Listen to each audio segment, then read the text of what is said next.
Yan. May makakasama at makakausap po tayo na sociologist. Welcome po natin sa ating programa. Walang iba kundi si Dr. Gerald Abergos. Ayan, isa po sa mga suki dito sa Teleradyo Serbisyo. Magandang araw po sa inyo. Happy holidays, Dr. Gerald. Ito po si Alex at si Sir Primo. Happy holidays po, Dr. Abergos. Ay, magandang araw. Good afternoon. Good afternoon sa lahat ng mga nanonood na nakikinig ngayon. Merry Christmas sa inyo lahat. Ayun. Merry Christmas po, Dr. Gerald. No? Nabanggit ko nga kanina, isa talaga kayo sa mga suki dito sa Teleradyo Serbisyo, and that's why maraming salamat po sa inyong oras dahil alam namin talagang kapaskuhan ngayon pero nandito kayo, no? So kanina nga po pinag-uusapan namin ni Primo dito about dun sa mga tradisyon na isinasagawa natin tuwing Pasko. I think parang sa Asia, tayo yata isa sa mga bansa na may pinakamatagal na celebration ng Pasko, yung tipong Burr months pa lang, pagpasok ng Setyembre, nagse-celebrate na tayo. So, bakit nga po ba fan ang mga Pilipino ng pagse-celebrate ng Pasko? Ano po ang rason behind that? Yeah, totoo yun, no? Remember, September pa lang, start na tayo ng Christmas season, September. So, September, October, November, December, minsan maabot pang January and February kasi yung Three Kings, sinasama pa natin sa celebration natin ng Christmas natin. So, bakit ba ganun? For years, nagiging ganun talaga na naging tradisyon na nga yung pag-celebrate natin ng mahabang Kapaskuhan. Ang tanong, ano ba kasi ang tradisyon? Bakit may tradisyon? You know, traditions are there, traditions are made, are crafted para to make us bond together. You know, it's a social practice na gumagawa tayo ng traditional practices, mga gawain ng mga tradisyon na yan. Yung pag-reunion, yung Noche Buena, and things like that, no? For what? Para magsama-sama tayo. No, tradition is there kasi it's practiced over time. Kapag hindi na pinapractice ang isang bagay, hindi na siya magiging tradisyon. Napaka-importante sa usapin ng tradisyon yung tuloy-tuloy na pag-practice ito, tuloy-tuloy na ginagawa ito. Yun. So, ito po pala yung galing sa pagiging family-oriented natin, no? Aside from pagiging, syempre, nasanay tayo na Christian, actually Catholic, no? Na country yung Pilipinas, kaya pala meron ganito tayong extended na Christmas season, no? In fact, sa amin nga, sa Tondo po, hanggang Santo Niño Fiesta, umaabot. Wow. Doon pa lang, pagkatapos pa lang ng fiesta, doon pa lang liligpitin yung Christmas tree. No? Haba, no? Sir, ano naman po ba yung mga nagbago? Meron po ba mga pagbabago lately sa mga tradisyon? Meron bang nawala? Meron bang naiiba sa ating mga usual na tradisyon sa Pasko? Yeah, sabi ko, di ba, ang tradisyon ay nangyayari kapag it's practiced over time. Totoo yun na may mga nawawala, may mga nagbabago, ano? Kasi, ano ba yung kultura? Kultura is ever-changing. We have to accept and realize that na maaring ang kulturang kinagisnan natin noon ay maaring hindi na effective o hindi na magagamit ngayon. Kasi, you know, times are changing and kailangan nating sumabay dito. Ano yung mga tradisyon to? Karaniwan yung mga paggawa ng parol. Naalala ko yung sa isang family laging gumagawa ng parol yan Kahit sa amin before, naalala ko yung bibili ng kawayan, tapos yung mga materyales, then may bumbilya yung sa loob It's a tradition sa family. However, habang tumatagal ang panahon, nawawala yun kasi nakakabili na ng parol. Meron pa yung mga reunions, so, talaga clan per clan, nagkasama-sama. May t-shirt pa nga nun Yung mga printing pa natin, gano'n, hindi pa yung mga pinapagawa lang natin, So, hindi na masyado nangyari ngayon yun kasi times are changing. As much as we want that, some of the family members are abroad, malayo, hindi nakakapag-celebrate kasama natin. So, ano nangyayari? Dahil doon, nagbabago yung sistema, nagbabago yung sitwasyon, pati yung practices natin nagbabago. We must accept that idea na culture is ever-changing. Definitely sa inyong mga tahanan, may kanya-kanya naman din kayong mga tradisyon. Ngayon, bakit siya nagiging tradisyon? Ulit ko lang, if it's practiced over time. Paano siya mapapractice over time? Kung yung tradisyon na ito, kung yung mga gawain na ito, ay naisasaling lahi natin. Kung hindi natin ito ginagawa, kung ginagawa natin ito at wala naman yung mga bata to witness it, wala naman yung susunod na lahi to witness it, maaring hindi nila makita yung importansya ng mga bagay na ito. Now, if they are part of us, part with us na nandun sa celebration na we crafted, hopefully, sa panahon nila, pag sila naman, sana maging tradisyon na ito sa kanila, sila naman ang magtuloy at tuwa. Ayun, Dr. Gerald, siguro yan yung isa sa mga rason kung bakit yung mga bata hindi rin talaga nakakalimot ng isang tradisyon, yung panghihingi ng aginaldo. Kasi dito yung mga bata talagang involved na involved. Pero paano nga ba nagsimula yung ganitong culture natin? No? Yung talagang kapag may mga ninong-ninang, manghihingi ng aginaldo, pupunta sa mga kabahayan. Yeah, ano ba kasi yung ninong at ninang? Doon muna tayo mag-start karaniwan kasi lumalabas lang yan pag yung mga usapin yan pag kapaskuhan. Ano? Pero you know what? Ang ninong at ninang, yung pagiging godfather, pagiging godmother, ay isang sagradong usapin. Ibig sabihin, itong mga ninong at ninang ito, kinuha natin sila, they are our good friends. Okay? Ang mga kaibigan natin, sa matalik natin kaibigan, na kung saan whatever it is na mangyari sa atin, pumanaw, mawala ng trabaho, wala sa paligid, they would serve as the parents of our children. So, napaka-importante ng usapin ng ninong at ninang. Ang nakakalungkot lang is kapag napupunta yung usapin sa ninong at ninang into a commercial value na kaya mo kukunin ng ninong at ninang kasi, yayamanin, mapagbigay, and nakilala mo lang sikat, pagkatapos gawin mong ninong at ninang, wala yung talagang matalik na connection sa bawat isa. Mm-hmm. Kaya yung pagiging ninong at ninang, it's actually a responsibility yung pagiging godmother or godfather. So, saan pupunta yung responsibilidad na yan? Pupunta sa ating mga parents. Sino ba yung mga kinukuha nating ninong at ninang ng mga anak natin?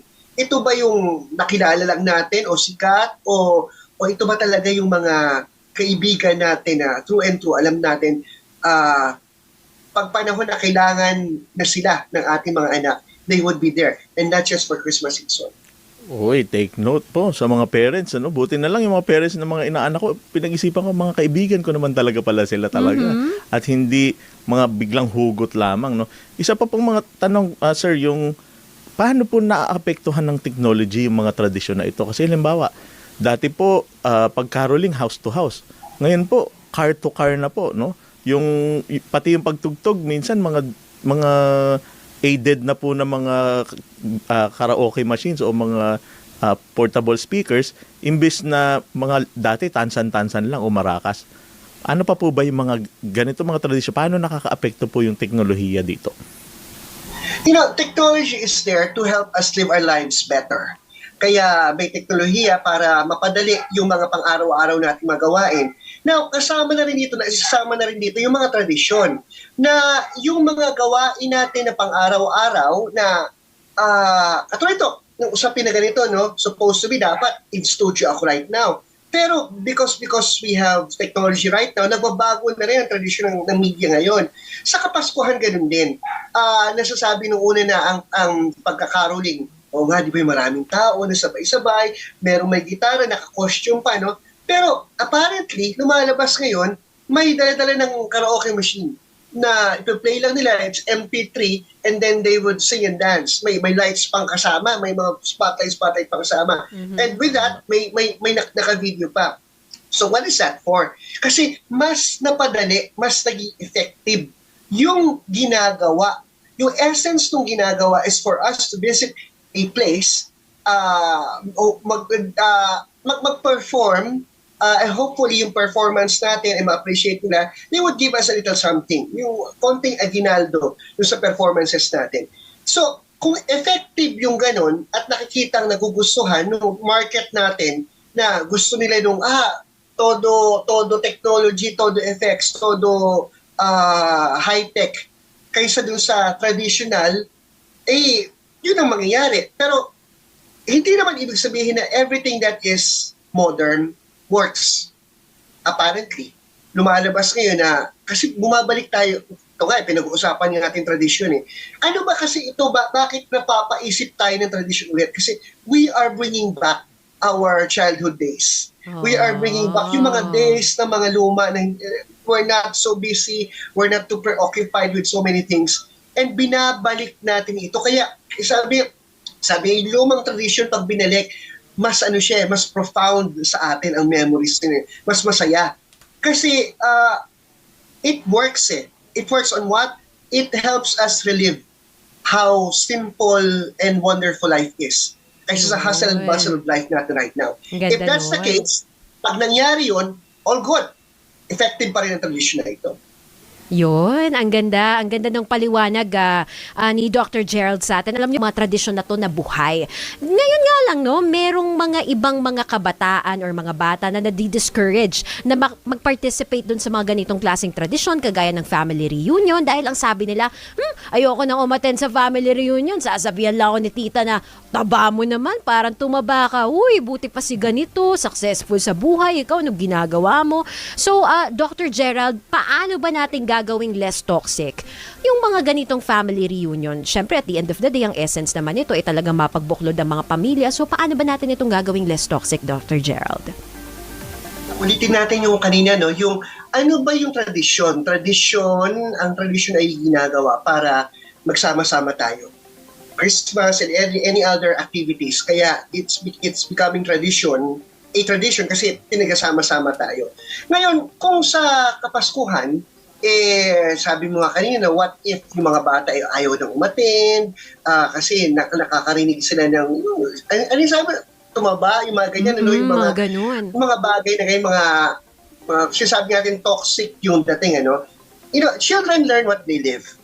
Kung nakikita nila, nararamdaman nila na ganun nga nararamdaman nila every time may reunions, it's our fault.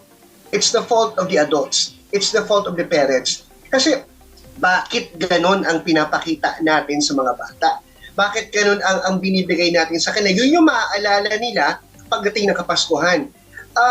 I don't know if we have fun being adults, if we poke fun at kids ng ganung klase, Pero if ganun nga at may failure na hindi na nagpa-participate yung mga bata, ayaw na, tinatamad, it's the fault of the adults. Sa atin ang sisi doon, hindi sa mga bata. So ganun nga, may responsibilidad yung mga adults at hindi lang yung mga bata. Kapag hindi na sila pumupunta sa mga reunion, mahirap nga naman na lagi kang nasasabihan na, uy, tumaba ka o sinisingil ka, kailan mo ako bibigyan ng apo? Kailan ka mag-aanak?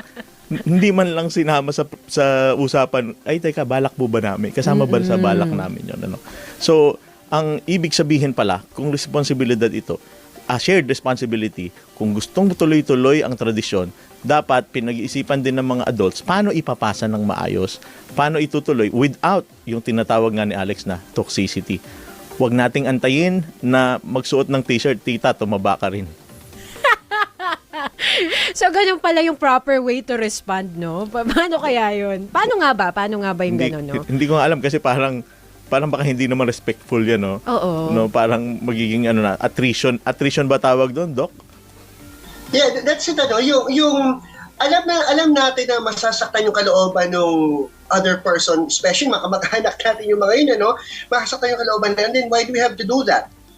Yun nga yung punto it would not be a tradition anymore if that's the case. Kung ganun yung nakikita, ganun yung naramdaman, ganun yung aabutan mo, ay talagang hindi na talaga pupuntahan, hindi na talaga attend itong mga bata. And mind you, hindi lang po yung mga bata ang nasasaktan ng kalooban kapag ganyan, kahit po ang mga matatanda, even ang mga adults, even ang mga parents.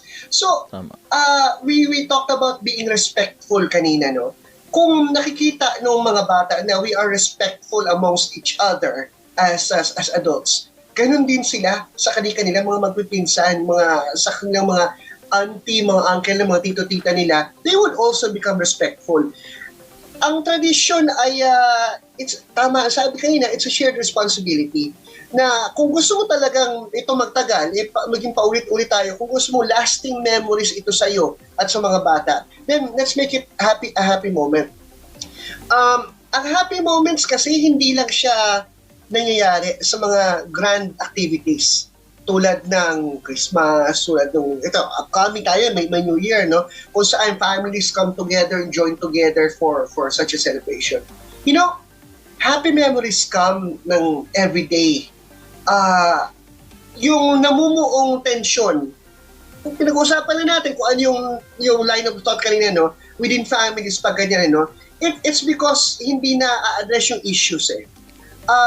Kapag open ang communication ng family members nang hindi kapaskuhan, no? Pagdating ng kapaskuhan, definitely no problem. It's true na magkakaroon tayo ng konting troubles, miscommunication with the family, pero hindi lang dapat ito lumalabas at nagkikita tayo tuwing kapaskuhan.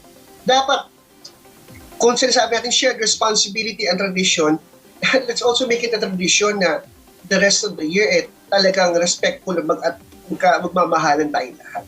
Tama. Yun, shared responsibility talaga. At kagaya nga nung nabanggit nyo, Dr. Gerald, no, maraming ibang pagkakataon, hindi lang dapat kapaskuhan, ino-observe yung mga ganitong okasyon. Pero ayan, Dr. Gerald, no, ang dami pa namin gustong tanungin sa'yo, pero syempre, ayaw naman namin nakaawin ng oras mo sa pamilya mo, sa mga kasama mo ngayong kapaskuhan. So siguro, ano na lang yung final message mo sa lahat ng mga kaserbisyo natin at kung meron ka pong gustong batiin ng Merry Christmas, Dr. Gerald? Yeah. Alam niyo po yung word, yung phrase na throwback Thursday.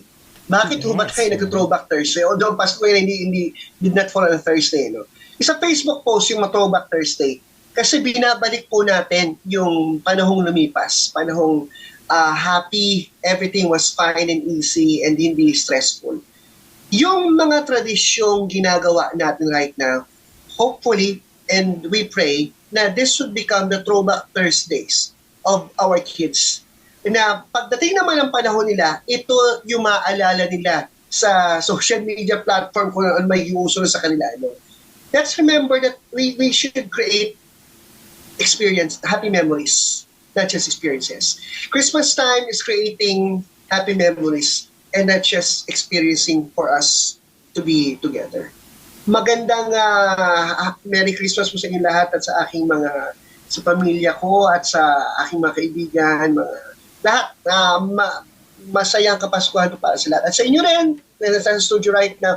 I'm sorry I can't be with you in the studios right now. I'm with my family. Oh, yes. Ayun. Pero alam niyo po, napakalaking bagay, no, na nagpa-unlock po kayo ngayon sa amin dahil nga po talagang itong topic natin napaka-relevant, lalo na sinaselebrate natin ang araw ng Kapaskuhan ngayon. Parang mga magfa-family reunion dyan, maiwasan na nila yung pagsabi doon sa mga pamangkin nila, uy, kailan ka mag-aasawa, uy, paano to, baka? Yung mga unnecessary comments, diba? So, again po, maraming salamat po sa ating eksperto, sociologist na si Dr. Gerald Abergos. Merry Christmas po!